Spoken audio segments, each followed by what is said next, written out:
My husband neglected to hang up after he declared his love. Then his laughter erupted, and I heard my stepbrother's voice. She truly trusts you. The medication is working.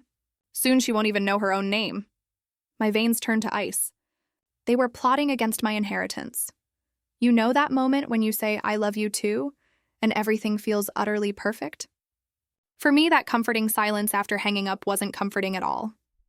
It was the moment my entire world cracked open like an egg hitting concrete, revealing a betrayal so monstrous it still makes my blood run cold. I was just about to end the call, still holding the phone to my ear, when I heard my husband's voice again. But this time he wasn't talking to me. "She bought it completely," Blake said, his voice carrying a satisfied tone that I'd somehow, foolishly, mistaken for contentment throughout our marriage. My blood turned to ice. The phone trembled in my hand as another voice joined the conversation, one that made my stomach drop right through the floor. "The insurance policy is solid," my stepbrother Cameron stated, his words cutting through me like shards of glass.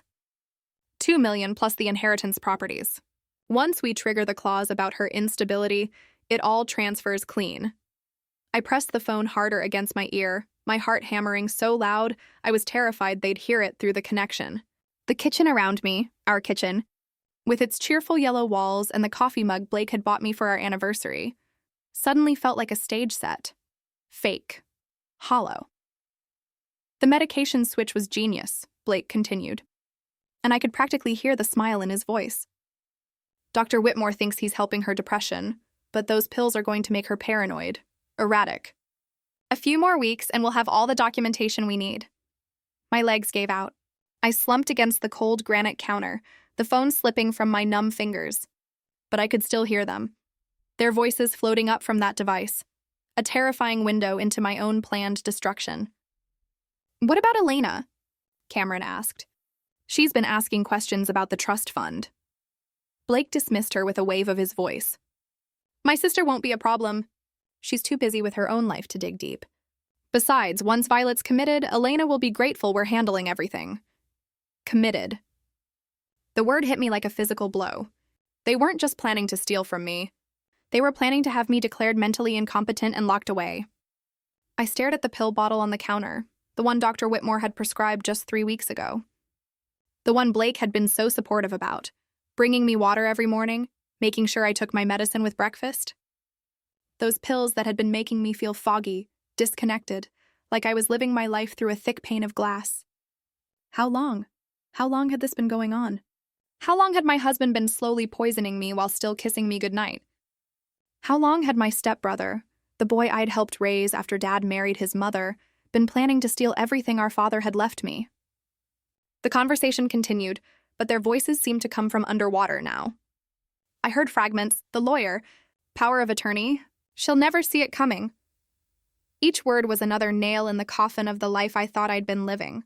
My name is Violet Ashford, and until 3 minutes ago, I believed I was a woman struggling with depression after losing my father, supported by a loving husband and a caring family.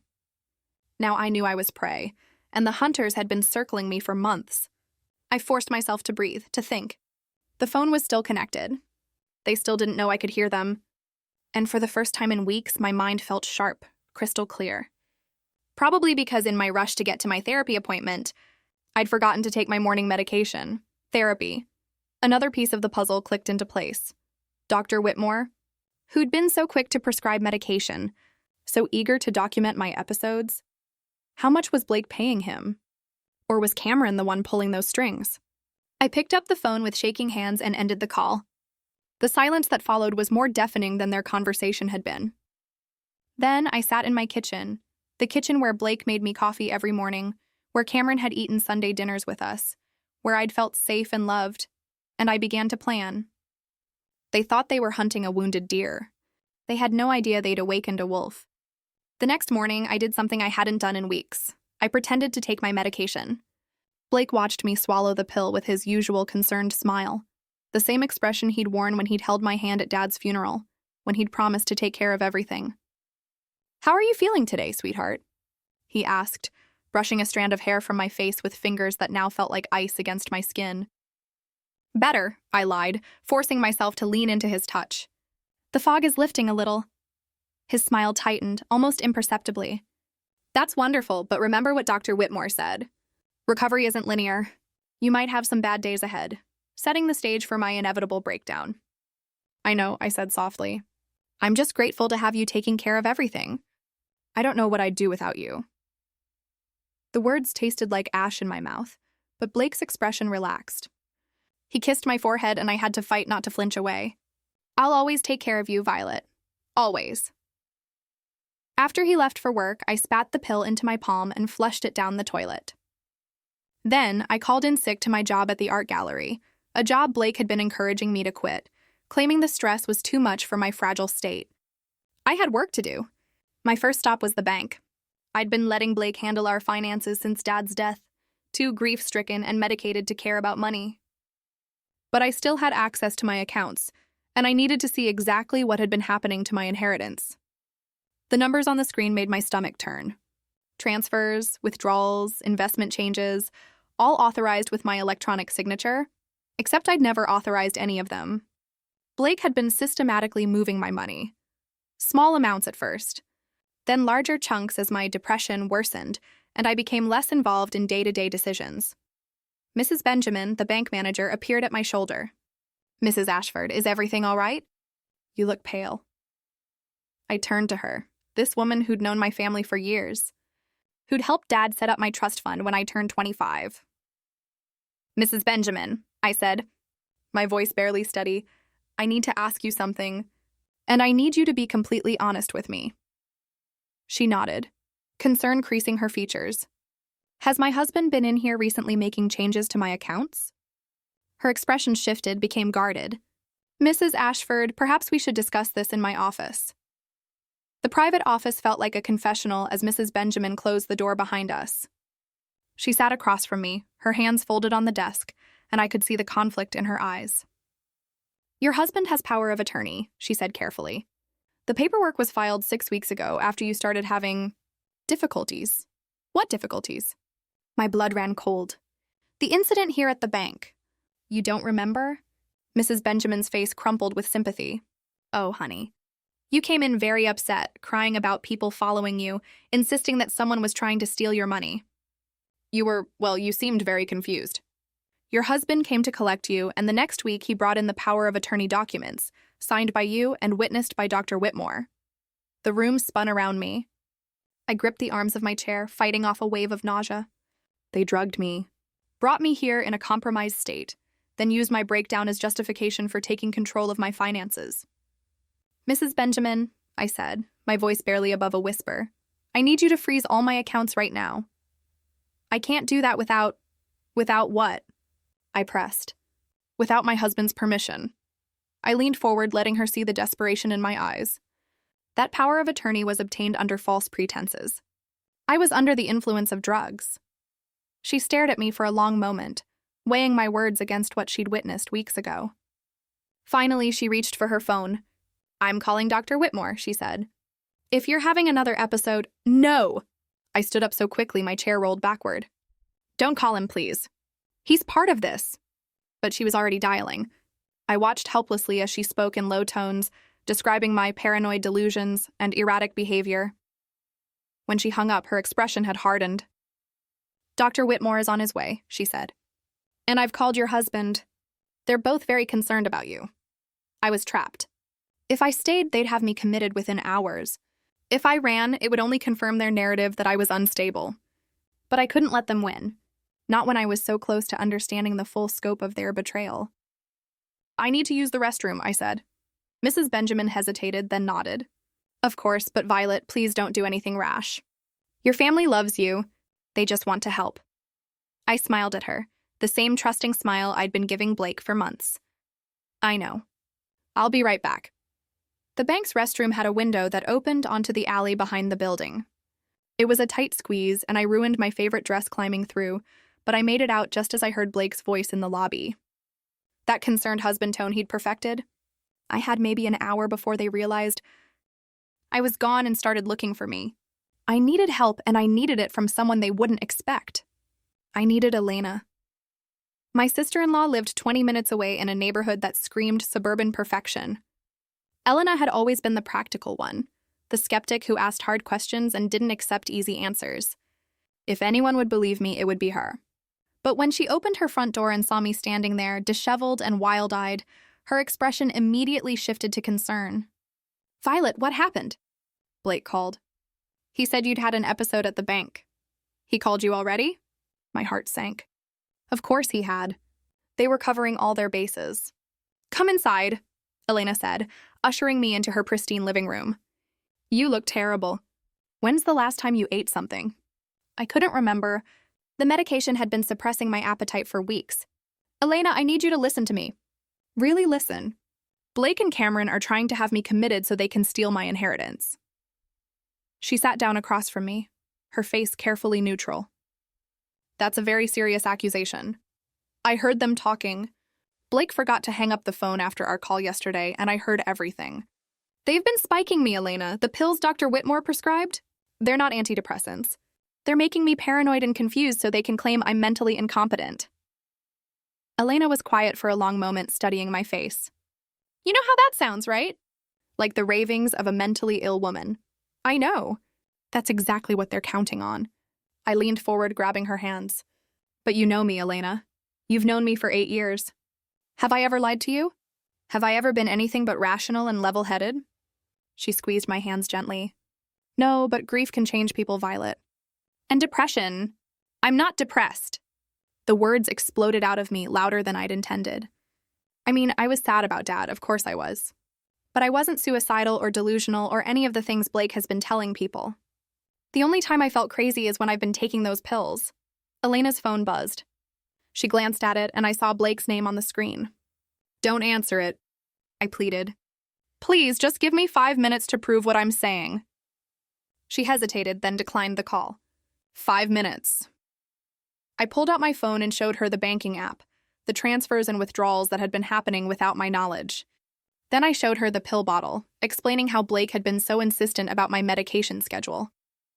"This could all be explained," Elena said, but her voice was less certain now.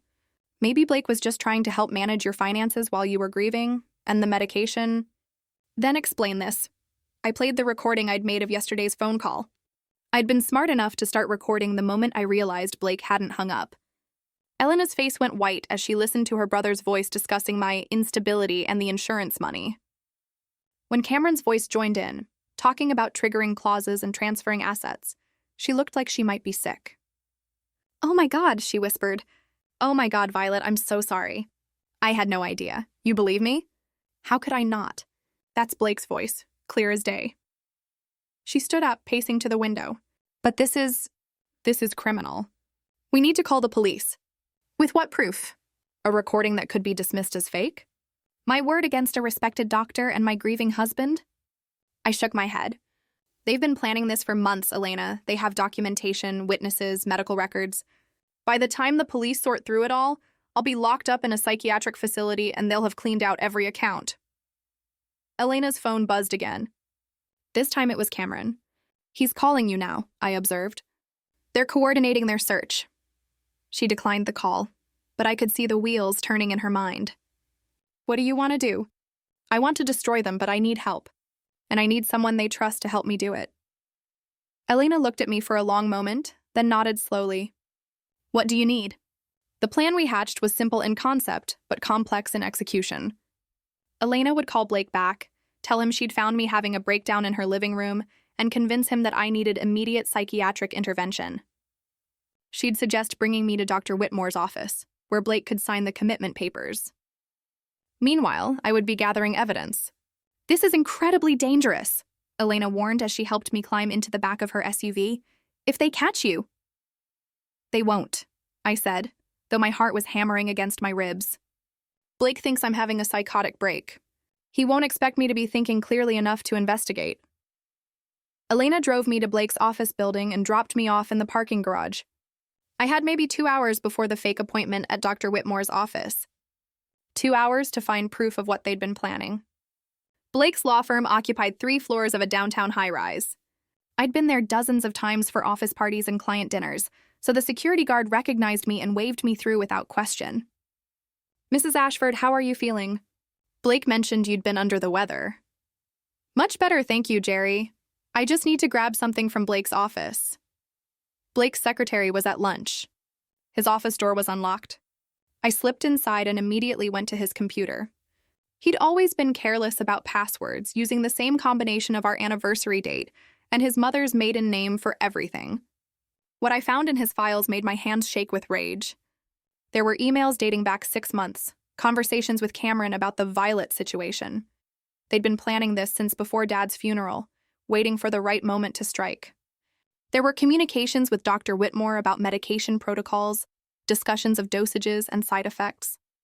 There were forged documents with my signature, insurance forms I'd never seen, and a detailed timeline for my mental deterioration. But the worst part was the folder labeled contingency plans. Inside were photographs of me taken without my knowledge, pictures of me looking disheveled and confused, clearly taken during my worst medicated days. There were witness statements from people I'd never met claiming to have observed my erratic behavior. There was even a fake suicide note written in a font that mimicked my handwriting. They weren't just planning to steal from me. They were planning to destroy me so completely that no one would ever believe my side of the story. I copied everything to a flash drive, my hands trembling as I worked. Then I found something that made my blood run cold. A life insurance policy I'd never signed, with Blake as the sole beneficiary. The death benefit was $5 million. They weren't planning to have me committed just long enough to establish a pattern of mental illness, and then my phone buzzed. A text from Elena. They're getting suspicious. Wrap up now. I pocketed the flash drive and was about to leave when I heard voices in the hallway. Blake's voice. And Cameron's. They were coming back early. I looked around frantically for somewhere to hide, but Blake's office was too open, too exposed. The voices were getting closer. In desperation, I ducked under his desk, pulling the chair in to hide me just as the door opened. Told you we should have moved faster, Cameron was saying. She's getting too suspicious. That stunt at the bank could have ruined everything. Relax, Blake replied, and I heard him settle into his chair, directly above me. My heart was pounding so loud I was sure he could hear it. Elena has her now. She's probably sedated and on her way to Whitmore's facility as we speak. What if she has proof? Blake laughed, a sound that chilled me to the bone. Proof of what? The paranoid delusions of a mentally unstable woman? Even if she did have proof, who's going to believe her? We have medical documentation going back months. We have witnesses. We have her own family supporting our version of events. I pressed my hand over my mouth to keep from making a sound. The flash drive in my pocket felt like it was burning through the fabric. Besides, Blake continued, once she's committed, it won't matter what she thinks she heard. Whitmore will have her so medicated she won't remember her own name, let alone some conspiracy theory about her loving husband. And the final phase? Cameron asked. 6 months, maybe less, if we can accelerate her decline. A tragic accident in the psychiatric facility, brought on by the overwhelming guilt of her paranoid accusations against the people who loved her most. Very sad, very believable. I bit down on my knuckles so hard I tasted blood. They were planning to take my life and make it look like I ended my own life. The life insurance policy would pay out. The inheritance would transfer to Blake as my widower, and Cameron would get his cut for helping orchestrate my destruction. What about Elena? Cameron asked. She seemed genuinely concerned today. Elena's always been soft-hearted. Once Violet's gone, she'll be grateful we handled such a difficult situation. She might even thank us for ending her suffering. My phone vibrated against my leg. A text message. I couldn't check it without risking discovery, but I knew it had to be Elena wondering where I was. We should go, Blake said finally. Whitmore is expecting us, and I want to be there when they bring her in. I need to play the devastated husband perfectly. I heard chairs scraping, footsteps moving toward the door. Then Blake's voice again, closer now, like he was looking back at his desk. You know what the beautiful part is? She actually believed I loved her, right up until the end. She trusted me completely. It almost makes me feel sorry for her, almost. $7 million buys a lot of sympathy. They left, their laughter echoing in the hallway. I stayed under the desk for another 5 minutes, making sure they were really gone before crawling out on shaking legs. $7 million. That's what my life was worth to them. That's what my father's love, my trust, my marriage vows meant in their calculation. I checked my phone. 3 missed texts from Elena, each more urgent than the last. Where are you? They're asking questions. I told them you went to the bathroom, but they're getting suspicious. Violet, they know you're not here. Blake is furious. Get out now, I ran. I made it to the parking garage just as Elena's SUV screeched around the corner. I dove into the passenger seat and she floored it before I'd even closed the door. What happened? She gasped. Blake called me screaming, saying you'd never been at my house, that I was lying to him. I've never heard him like that before. Because his mask is slipping, I said, still breathing hard. Elena, it's worse than we thought. They're not just planning to steal from me. They're planning to take my life. I told her everything I'd overheard, showed her the files I'd copied. Elena pulled over in an empty parking lot and sat staring at the evidence, her face pale with shock. We have to go to the police now, she said. This is an attempt to take a life, is it? They haven't actually tried to take me out yet. And look at this from a cop's perspective.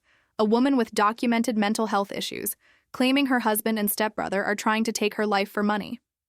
The same woman who just broke into her husband's office and stole confidential files. Elena's phone rang.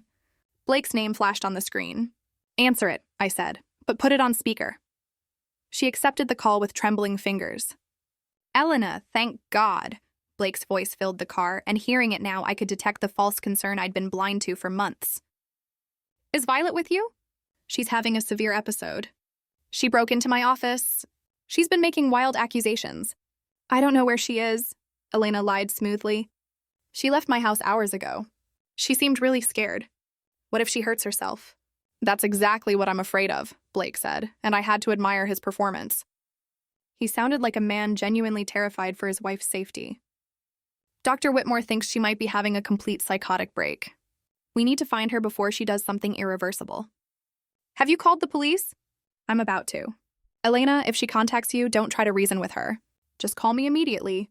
In her current state, she might see you as part of whatever conspiracy she thinks is happening. After Elena hung up, we sat in silence for a moment. He's going to have you declared a missing person, Elena said finally. Probably dangerous to yourself and others. Every cop in the city will be looking for you. Then I need to disappear. But first, I need to make sure this evidence gets to someone who can use it. Who? If we can't trust the police, my father's lawyer, Richard Blackwood. He's the one who set up my trust fund, who knew Dad's wishes better than anyone. If anyone can help me navigate this legally, it's him. Elena nodded and started the car. Where does he live? He doesn't. He died 3 months ago. Elena's face fell. Then who? His daughter, Sophia Blackwood. She took over his practice. I pulled out my phone and started searching. She's young, but she's supposed to be brilliant, and she has no connection to Blake or Cameron. She might be our only shot. We drove across town to the Blackwood Law Offices, a small firm housed in a converted Victorian mansion. Sophia Blackwood was nothing like I'd expected. She couldn't have been more than 30, with short auburn hair and sharp green eyes that seemed to take in everything at once. Mrs. Ashford, she said, rising from behind her father's old desk. I was so sorry to hear about your father. He spoke of you often. Miss Blackwood, I need your help. And I need you to believe something that's going to sound impossible. I laid out everything. The overheard phone call, the medication, the financial manipulation, the evidence I'd gathered. Sophia listened without interruption, occasionally making notes, her expression growing more serious with each revelation. When I finished, she was quiet for a long moment. This is extensive, she said finally. And if even half of it is true, you're in immediate danger. You believe me? I believe the evidence. These financial records, the forged documents, the insurance policies. This isn't the work of a delusional woman. This is a sophisticated long-term fraud. She leaned forward. But Mrs. Ashford, even with this evidence, prosecuting this case will be incredibly difficult. They've built a very convincing narrative about your mental state. I don't want to prosecute them, I said quietly. I want to destroy them, Sophia raised an eyebrow. I'm not sure I understand. They've spent months systematically destroying my credibility, my relationships, my sense of reality. They've stolen my money and planned my end. Sending them to prison isn't enough. I want them to feel what I felt. I want them to lose everything the way they planned for me to lose everything. Elena shifted uncomfortably beside me. Violet, maybe we should focus on just stopping them. No. I turned to face her, and I could see her flinch at whatever she saw in my eyes. They made this personal when they decided my life was worth $7 million. When Blake kissed me goodnight while planning to take my life. When Cameron, my own stepbrother, helped forge my signature on my own doom warrant. I turned back to Sophia. Can you help me or not? Sophia was quiet for a moment, then smiled, a sharp, predatory expression that reminded me of her father. Mrs. Ashford, I think we can do better than just destroying them. I think we can make them destroy themselves. The plan Sophia outlined was elegant in its simplicity and devastating in its scope. We would use their own conspiracy against them, turning their carefully laid plans into the instruments of their downfall. The key, Sophia explained, is that they believe they're in control. They think you're mentally unstable and running scared. We're going to let them keep thinking that while we systematically dismantle their lives. Phase 1 was already in motion. While Blake and Cameron searched for me, Sophia was filing emergency injunctions to freeze all my accounts and assets using the evidence of fraud I'd gathered. She was also preparing criminal complaints and civil suits that would tie them up in legal battles for years. But that was just the beginning. Your stepbrother Cameron works in real estate development, correct? Sophia asked. Yes. He's got several major projects in the works. Projects that depend on investors who value integrity and trust. How do you think those investors would react if they discovered he was involved in elder fraud and attempted murder? Elena looked uncomfortable. Isn't that? I mean, are we talking about destroying innocent people's investments? Cameron's projects are built on lies and stolen money, I said flatly. Any investors who lose money because of his crimes are victims, not casualties of our revenge. Sophia nodded approvingly. Exactly, and Blake, his law firm represents several high-profile clients who would be very interested to know their attorney has been forging documents and conspiring to commit insurance fraud. You're talking about ending their careers, Elena said. They were talking about ending my life, I replied. This is mercy compared to what they planned for me. Phase 2 involved Dr. Whitmore. Sophia had contacts at the medical board who would be very interested in reviewing his patient files, especially the suspicious patterns of medication and the financial relationships with certain patients' families. But the most important part, Sophia said, is that we need them to incriminate themselves further. Right now, we have evidence of fraud and conspiracy, but we need them to take actions that clearly demonstrate intent to harm you. How do we do that? We give them what they want. We let them think they've won. The plan required me to disappear completely for 72 hours, while Sophia set the legal machinery in motion. Elena took me to her family's cabin in the mountains, a place Blake had never been and Cameron didn't know existed. For 3 days, I lived like a ghost. No phone, no internet, no contact with the outside world. Elena brought me supplies and updates, but mostly I sat alone with my thoughts and my rage, planning what I would say when the time came. On the 3rd day, Elena arrived with news. It's working, she said, her eyes bright with excitement. Blake filed a missing person report claiming you're suicidal and dangerous. Cameron's been calling in favors, trying to get the police to prioritize finding you, and Dr. Whitmore has been preparing a psychiatric hold order. What about the legal side? Sophia has been busy. She's filed complaints with the medical board, the bar association, and the district attorney's office. She's also been quietly contacting Cameron's investors and Blake's clients, just asking innocent questions about their relationships. And Elena grinned. 3 of Cameron's biggest investors have pulled out. Blake's firm is conducting an internal investigation, and Dr. Whitmore's medical license is under review.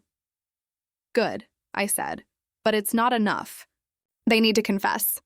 They need to admit what they've done in a way that can't be denied or explained away. How do we make that happen? I smiled, and Elena took a step back at the expression on my face. We give them exactly what they've been planning for. We stage my death. The plan was insane, dangerous, and absolutely perfect. Sophia had a contact in the coroner's office, a woman who owed her father a favor and was willing to help stage a death certificate. Elena would find my body at the bottom of a cliff near the cabin, an apparent accident brought on by my mental breakdown. The body would be too damaged for immediate identification, buying us time. Meanwhile, I would be hidden in a safe house Sophia had arranged, watching as Blake and Cameron celebrated their victory and inevitably revealed the full scope of their crimes. This is crazy, Elena said for the 100th time as we prepared. If something goes wrong, nothing will go wrong, I said, though my heart was racing. Blake and Cameron think they're so smart, so careful, but they're about to make the biggest mistake of their lives. They're going to trust each other. The staged accident went perfectly. Elena called 911 in hysterics, reporting that she'd found my car abandoned near the cliff and my body at the bottom. The responding officers found the scene exactly as we'd arranged it. My jacket caught on a tree branch, my purse scattered on the rocks, and a body that would require dental records to identify. From my hiding place in Sophia's safe house, I watched the news coverage with grim satisfaction. Blake played the grieving widower perfectly, giving interviews about my struggle with mental illness and his desperate attempts to get me help. "She was the love of my life," he told the reporter, tears streaming down his face. "I just wish I could have saved her." Cameron was more subdued but equally convincing, talking about how the family had tried to support me through my difficult time after Dad's death. But I knew the real conversation would happen when they thought no one was watching. Sophia had arranged for surveillance equipment to be placed in Blake's house and Cameron's office. We didn't have to wait long. 2 days after my death, they met at Blake's house to celebrate. "I can't believe it actually worked," Cameron said, his voice carrying clearly through the hidden microphones. "When she jumped, I thought for sure someone would figure out we'd driven her to it." "Please," Blake scoffed. "Everyone knows she was mentally unstable. The accident was inevitable. We just helped it along." "The insurance money should come through within the month," Cameron continued. $5 million plus the inheritance properties. Split 50-50, just like we agreed." "Actually," Blake said, and I could hear the smile in his voice, "I've been thinking about our arrangement." There was a pause. "What do you mean?" "Well, I did most of the work. The medication, the psychological manipulation, dealing with her day after day. You just helped with the financial side." "We agreed on 50-50, Blake. We agreed on a lot of things, but Violet's dead now, and dead women don't have stepbrothers. As far as the law is concerned, I'm her only heir." I leaned forward, hardly believing what I was hearing. They were already turning on each other, just as I'd hoped. "You bastard son of a," Cameron snarled. "This was my idea. I'm the one who figured out how to access her trust fund. I'm the one who found Dr. Whitmore. And I'm the one who married her. I'm the one who spent 2 years pretending to love a woman I couldn't stand." Do you have any idea how exhausting it was? Pretending to care about her feelings, her stupid art gallery job, her pathetic attempts at cooking. The words hit me like physical blows. Even though I'd known they were coming, hearing Blake describe our marriage as an elaborate con game, hearing the contempt in his voice when he talked about the life we built together, it was almost more than I could bear. But I forced myself to keep listening. "I earned every penny of that money," Blake continued. "And if you think you're going to waltz in and take half of it, you're more delusional than Violet was." "I'll expose everything," Cameron threatened. "I'll tell the police about the medication, about Dr. Whitmore, about all of it." Blake laughed. "With what proof? You think I kept records? My computer, and I've already destroyed it. Besides," Blake continued, "who's going to believe you? You're just the grieving stepbrother trying to cash in on your sister's death." "I am the devastated widower. Guess which story the jury will find more compelling." "You bastard," Cameron said, and I could hear the rage building in his voice. "You think you can just cut me out after everything I've done?" "I think I can do whatever I want. Violet's dead. The money's mine, and you can't prove otherwise." There was a sound of scuffling. Then Cameron's voice, strained and angry. "Get your hands off me!" "Get out of my house," Blake said coldly. "And if you ever threaten me again, I'll make sure the police know exactly who gave me the idea to spike my poor, mentally ill wife." "This isn't over," Cameron spat. "Yes, it is. Violet's dead, and so is our partnership. Don't contact me again." I heard a door slam, then silence. Through the surveillance feed, I watched Blake pour himself a drink and toast the empty room. "To Violet," he said with a cruel smile. "Thanks for the 7 million, sweetheart." I turned off the recording and sat back, my hands shaking with rage. Sophia, who had been listening beside me, was already on her phone. "Did you get all that?" she asked whoever was on the other end. "Perfect. Yes, we'll need copies for the DA's office." She hung up and turned to me. "We have them. Full confessions, admissions of conspiracy, and Blake just threatened Cameron with blackmail. This is more than enough to put them both away for decades." "Good," I said. But my voice sounded hollow even to my own ears. "When do we move?" "Tomorrow morning, the police will arrest them simultaneously and will release your miraculous survival story to the press." You'll be the woman who faked her own death to expose her husband's evil plot. I should have felt triumphant. I should have felt vindicated. Instead, I just felt empty. Violet? Elena's voice came from behind me. She'd been staying at the safe house. Are you okay? I heard my husband describe our entire marriage as a lie, I said quietly. I heard him laugh about my death. I heard him toast my memory while planning to spend the money he got from me. I looked up at her. How am I supposed to be okay? Elena sat down beside me and took my hand. You're supposed to be alive. Everything else we can work on. The arrests happened at dawn. I watched from Sophia's office as news vans surrounded Blake's house and Cameron's apartment building. The footage of them being led away in handcuffs should have been satisfying, but all I felt was a strange numbness. Mrs. Ashford? Sophia's assistant knocked on the door. The press conference is in an hour. Are you ready? I looked at myself in the mirror. I'd lost weight during my weeks of being spiked, and the stress of the past few days had left dark circles under my eyes. I looked like a woman who'd been through hell, which I suppose I had. As ready as I'll ever be. The press conference was a circus. Reporters shouted questions about how I'd survived, why I'd faked my death, what I'd discovered about my husband's plot. I answered them mechanically, sticking to the script Sophia and I had prepared. But when one reporter asked how I felt about my husband's betrayal, I found myself going off script. You want to know how it feels? I said, looking directly into the camera. It feels like discovering that the person you trusted most in the world has been quietly destroying you, bit by bit, for months. It feels like learning that every I love you was a lie, every kiss was a performance. Every moment of intimacy was just him calculating how much money my death would be worth. The room fell silent. It feels like dying while you're still alive, I continued. Blake didn't just plan to kill my body. He killed my ability to trust, my faith in love, my belief that the people closest to me actually cared whether I lived or died. At least if he'd just shot me, I would have died believing our marriage was real. I stood up, ignoring Sophia's attempts to get me to sit back down. But here's what Blake and Cameron didn't count on, I said, my voice growing stronger. They didn't count on me being smart enough to figure out their game. They didn't count on me having people who actually cared about me, like my sister-in-law, Elena, and my lawyer, Sophia. And they definitely didn't count on me being angry enough to fight back. I leaned toward the microphones. To anyone else out there who might be going through something similar, if someone is trying to convince you that you're crazy, if someone is pushing medication you don't need, if someone is isolating you from your support system, trust your instincts. You're not paranoid, you're not delusional, and you are not alone. I walked out of the press conference to thunderous applause, but I barely heard it. All I could think about was going home, except I didn't have a home anymore. The house I'd shared with Blake was a crime scene now. And even if it wasn't, I could never live there again. The trial was a media sensation. Blake and Cameron both tried to claim they'd been framed, that I'd somehow orchestrated an elaborate hoax to make them look guilty. But the evidence was overwhelming. The recordings, the forged documents, the testimony from Dr. Whitmore, who had flipped and agreed to testify in exchange for a reduced sentence. I testified for 3 days, walking the jury through every detail of the conspiracy. I told them about the pills that made me feel like I was losing my mind, about the financial manipulations I'd discovered, about the moment I'd heard my husband planning to take my life.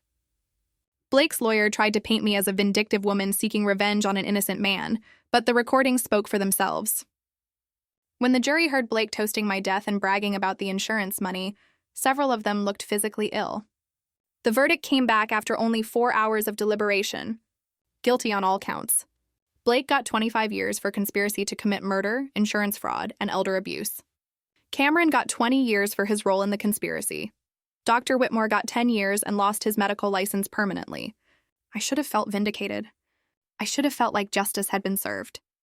Instead, I felt hollow. 6 months after the trial, I was living in a small apartment across town, trying to rebuild a life that felt completely foreign to me.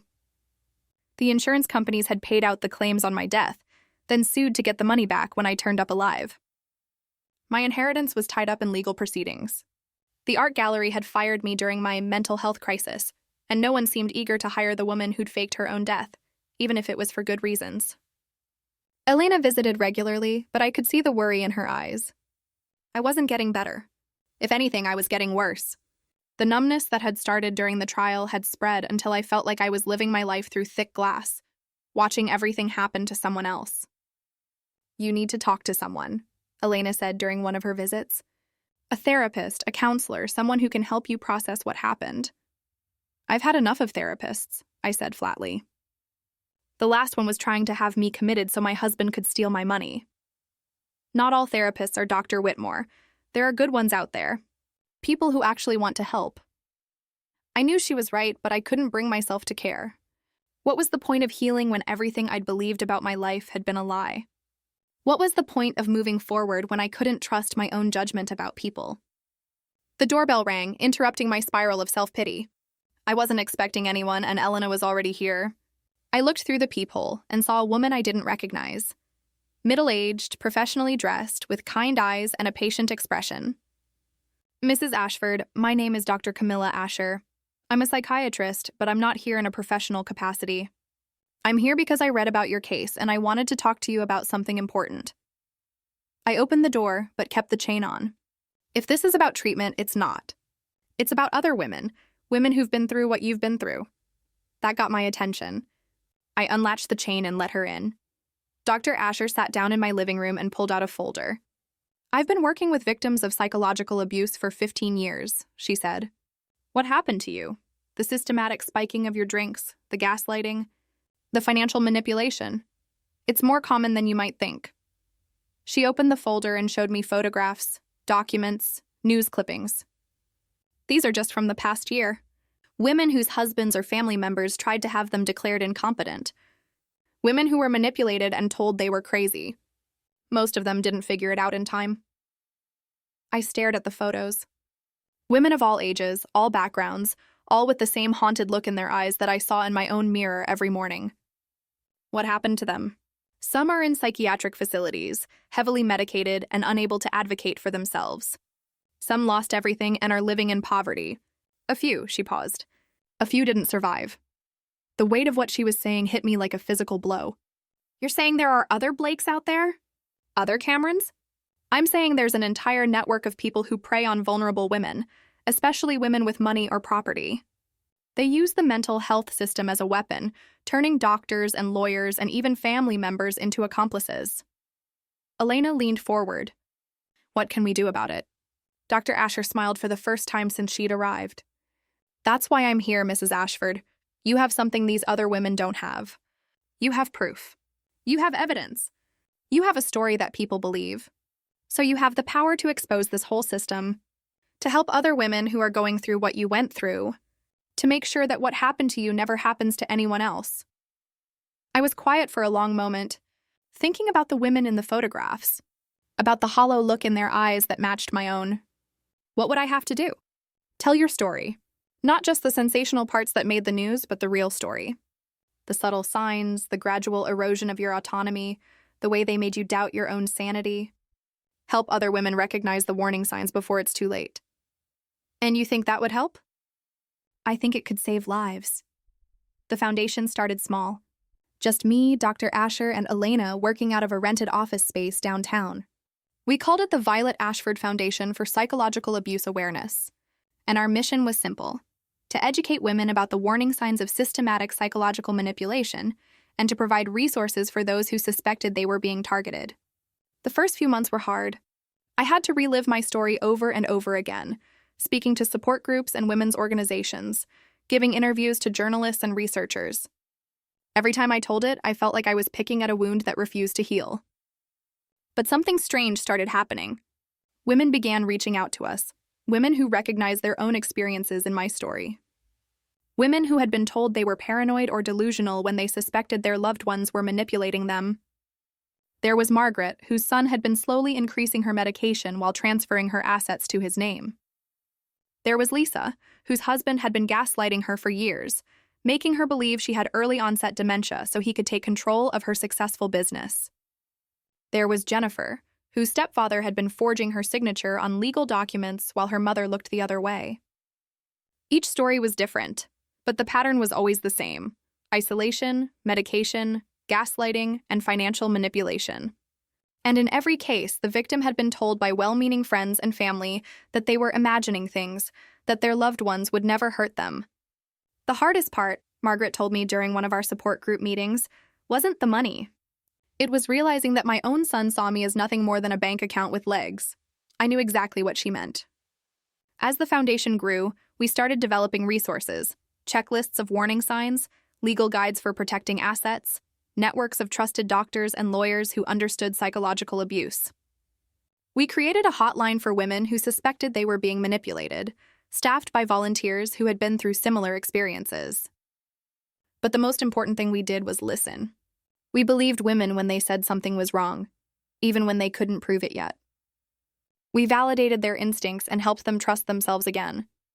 5 years after Blake's conviction, I stood in front of a congressional committee testifying about the need for federal legislation to combat psychological abuse and financial exploitation of vulnerable adults.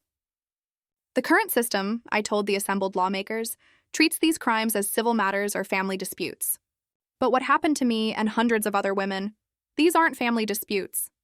They're sophisticated criminal enterprises that destroy lives and steal billions of dollars every year.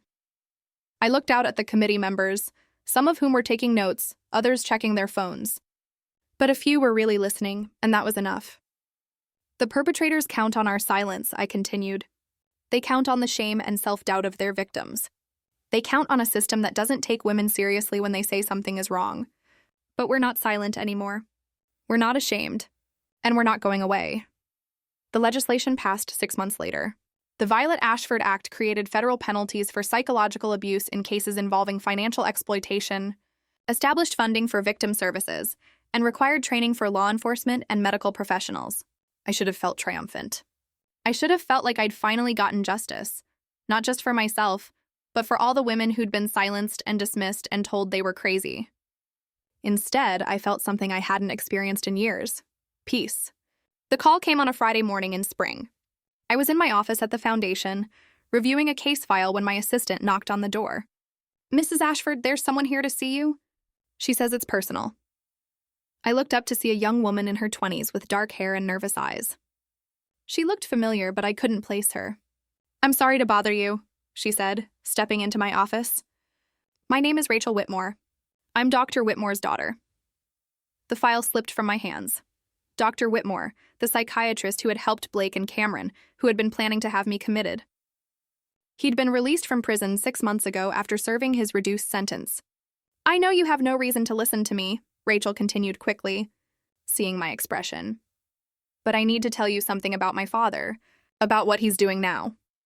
I gestured for her to sit down, my heart already racing. "What do you mean?" "He's doing it again. The same thing he did to you.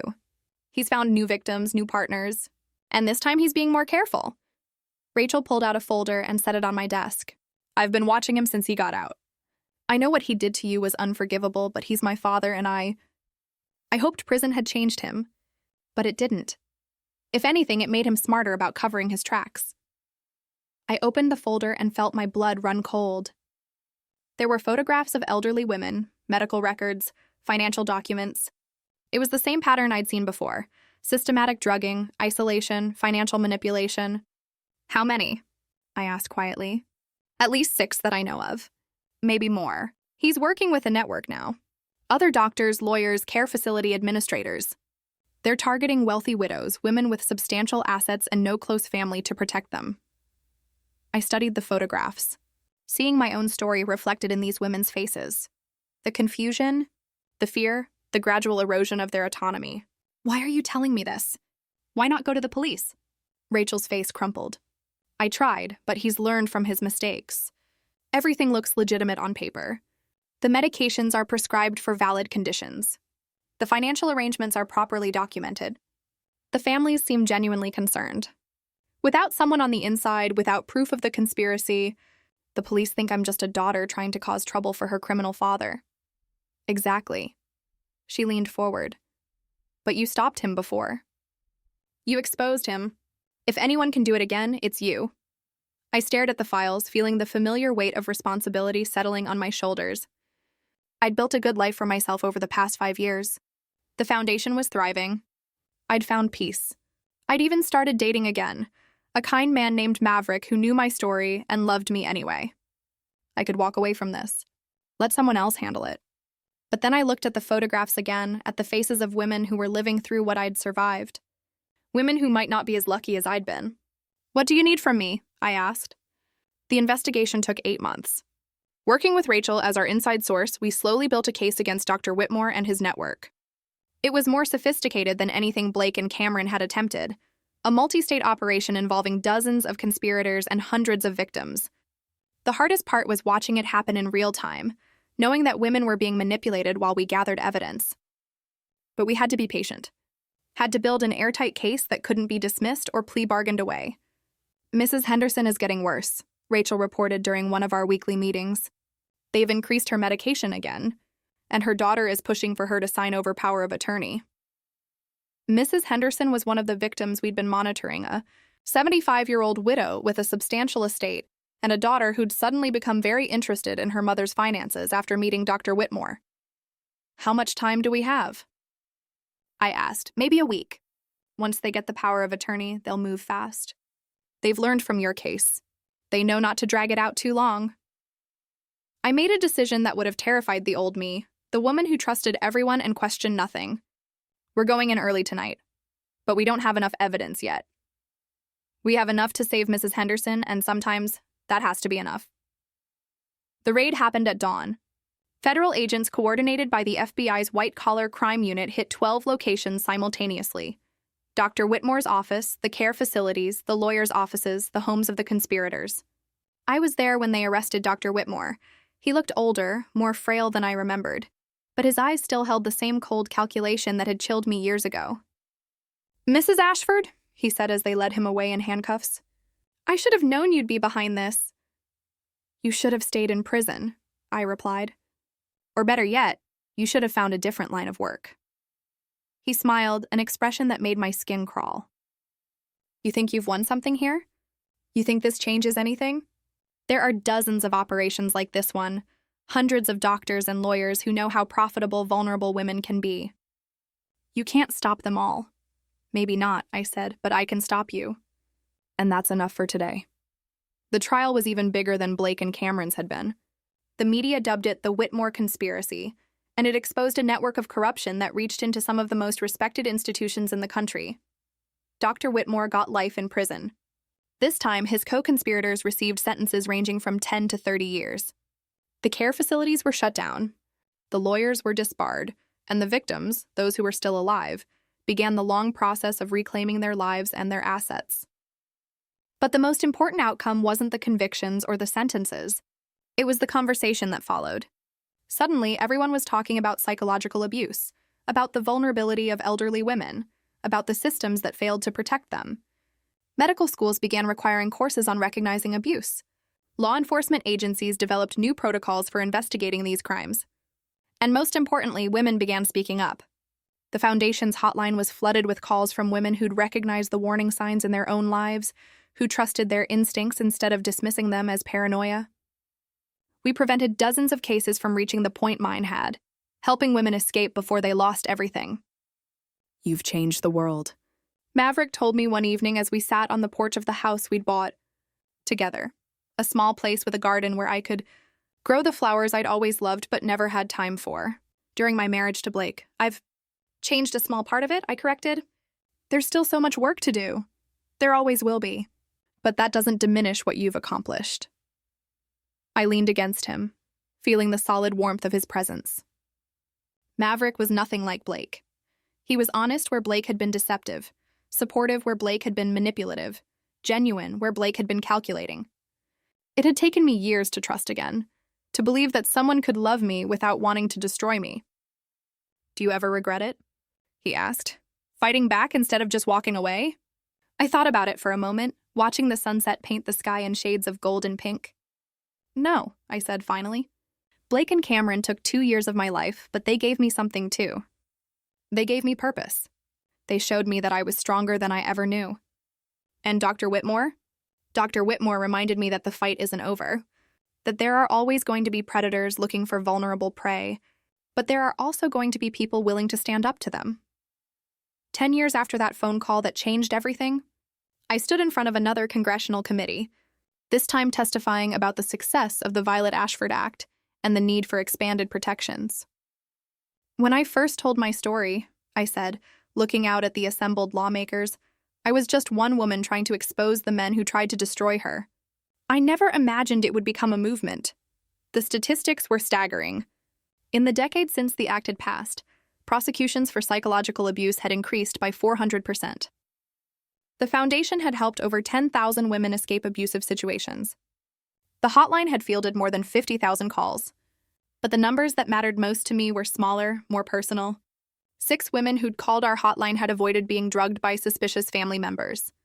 12 elderly women had been rescued from fraudulent care facilities. 37 women had successfully fought off attempts to have them declared incompetent. Each one was a victory. Each one was a life saved. The predators are still out there, I continued. They're adapting, finding new ways to exploit vulnerable women. But we're adapting too. We're listening when women say something is wrong. We're believing them when they report abuse. And we're fighting back. I paused, thinking about all the women who'd shared their stories with me over the years. All the survivors who'd found the courage to speak up. 10 years ago, I was a woman who trusted everyone and questioned nothing. I believed that the people who claimed to love me would never hurt me. I was wrong about that, and it almost cost me everything. I looked directly into the camera, knowing that somewhere out there, women were watching who might be going through what I'd survived. But I learned something important. Being wrong about people doesn't make you weak or stupid or naive. It makes you human. And being human means you deserve to be treated with dignity and respect, not manipulated and exploited. I took a breath, feeling the weight of everything I'd been through, everything I'd learned, everything I'd built from the ashes of my destroyed marriage. To any woman watching this who suspects something is wrong in her life, who's been told she's paranoid or delusional or imagining things, trust yourself. Your instincts are valid, your concerns are real, and you are not alone. I smiled, thinking about the foundation, about the network of survivors and advocates we'd built, about the women who were finding their voices and their strength. We're here. We're listening. And we're not going anywhere. The letter arrived on a Tuesday 15 years after Blake's conviction. I was in my office at the Foundation's new headquarters, a beautiful building downtown that housed not just our organization, but a dozen other groups working to protect vulnerable adults. The return address made my hands shake. Blake Morrison, Federal Correctional Institution, Coleman, Florida. I stared at the envelope for a long time before opening it. Blake had tried to contact me several times over the years. Letters that I'd thrown away unread, phone calls that I'd refused to accept. But something about this one felt different. Inside was a single sheet of paper covered in Blake's familiar handwriting. Violet, I know you probably won't read this, and I don't blame you. I know I have no right to contact you, no right to ask for anything from you. But I'm dying, and there are things I need to say. I have pancreatic cancer. The doctors say I have maybe 7 months. I've spent the last 15 years in prison thinking about what I did to you, and I need you to know that I understand now how wrong I was. I can't undo what I did. I can't give you back the trust I destroyed or the years I stole from you. I can't bring back the woman you were before I broke you. But I can tell you the truth finally and completely. I never loved you. I married you for your money, and I stayed with you for your money, and I planned to kill you for your money. Every kiss was a lie. Every I love you was a performance. Every moment of our marriage was me calculating how much you were worth to me. But here's what I didn't understand then. You were worth so much more than money. You were kind and trusting and generous, and instead of treasuring those qualities, I exploited them. You deserved a husband who would protect you, not one who would destroy you. I've watched the news over the years. I've seen what you've built, the women you've helped, the lives you've saved. You took the worst thing that ever happened to you and turned it into something beautiful. You took my betrayal and used it to protect other women from men like me. I don't expect forgiveness. I don't deserve it. But I wanted you to know that even though I never loved you the way you deserved, I respect what you've become. You're stronger than I ever was, braver than I ever was, better than I ever was. I'm sorry, Violet, for all of it. For every lie, every manipulation, every moment of pain I caused you. I'm sorry I wasn't the man you thought you married. I'm sorry I wasn't the man you deserved. I hope you're happy. I hope you found someone who loves you the way you should be loved. I hope you found peace. Blake. I read the letter 2 times, then set it down on my desk and stared out the window at the city below. Somewhere out there, women were living their lives, trusting their partners, believing in love.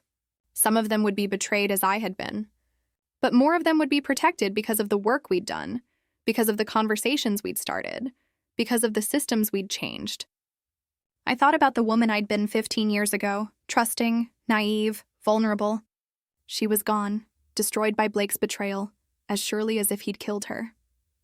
But from her ashes had risen someone stronger, someone who could protect others from the predators who saw vulnerability as opportunity. I picked up my phone and called Maverick. "How was your day?" he asked, his voice warm with the genuine affection I'd learned to recognize and trust. "Complicated," I said. "But good, how was yours?" "Better now that I'm talking to you." I smiled, feeling the familiar warmth that came from being loved by someone who saw me as more than a bank account, more than a target, more than a means to an end. "I love you," I said, and meant it completely. "I love you too," he replied. And I knew he meant it too. After we hung up, I took Blake's letter and fed it into the shredder beside my desk. Then I opened my laptop and began working on my speech for tomorrow's conference. A gathering of advocates, survivors, and law enforcement officials from around the world, all working to protect vulnerable adults from exploitation. The title of my presentation was "From Victim to Victor: How Betrayal Can Become Purpose." I had a story to tell and women to protect and a world to change. Blake was dying in prison, alone and forgotten. I was living in freedom, surrounded by love and purpose. In the end, that was justice enough. What a journey, right? It took everything I had, but looking back, I wouldn't change a thing. Tell me in the comments, if you had been in my shoes, what would have been the first thing you would have done after realizing the betrayal? I really want to know what you think.